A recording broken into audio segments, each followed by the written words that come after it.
এখন যারা বলবে আমরা কোরআন কেন মানব, তাদের ধর্মগ্রন্থগুলোতে গিয়ে আমরা তালাশ করে দেখব কোরআনের সম্পর্কে তাদের ধর্মীয় গ্রন্থগুলোতে কি আছে। চলেন প্রথমে চারটা বেদ আছে, চারটা বেদ। একটা বেদের নাম হলো ঋক বেদ। ঋক বেদ, ঋক বেদ। ঋক বেদের যিনি ঋষি, ঋক বেদের ভিতরে একটা শ্লোক তিনি লিখেছেন, মাদ্রি না গাই, মাদ্রি না গাই, মাদ্রি না গাই। ঋক বেদের ঋষি বলছেন, দুনিয়ার জমিনে কোনো ধর্মগ্রন্থের ভিতরে যদি এই রকম কোন শ্লোক 10 বার, 20 বার, 30 বার নয়, যদি কোনো ধর্মগ্রন্থের ভিতরে এই রকম শ্লোক, যদি মাদ্রি না গাইর মতন শ্লোক যদি 31 বার এই রকম কোন শ্লোক পাওয়া যায়, আমি ঋগ্বেদের ঋষি বলে গেলাম তোমাদের জন্যে সেই সময়ে সেটাই হবে তোমাদের ধর্মীয় গ্রন্থ। এবার তাহলে দুনিয়ার জমিনে এক এক করে যদি তালাশ করে আমরা দেখি,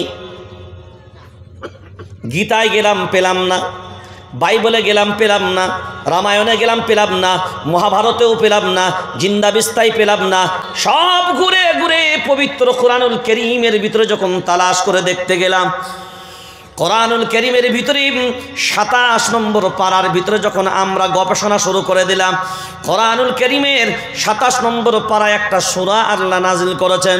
ওই সূরাটির নাম হলো সূরায়ে রহমান।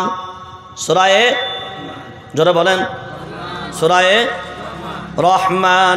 আল্লাহ কোরআনুল কারীম এই সূরার ভিতরে 1 বার নয়, 2 বার নয়, 10 বার নয়, 20 বার নয়, 30 বার নয়, আল্লাহ এই সূরার ভিতরে একটা আয়াত 31 বার আল্লাহ দান করলেন। ফাবি আইয়ি আলাই রাব্বিকুমা, ফাবি আইয়ি আলাই রাব্বিকুমা তুকাযযিবান। আল্লাহু আকবার বলেন। ঋক বেদের ঋষির কথা অনুযায়ী যে ধর্মগ্রন্থের ভিতরে 31 বার এইরকম কোন শ্লোক যদি একসাথে পাওয়া যায়, তখন তোমাদের জন্যই সেইটা হবে ধর্মগ্রন্থ। তাহলে ওই কিতাবের নাম, জোরে বলেন, ওই কিতাবের নাম কোরআন।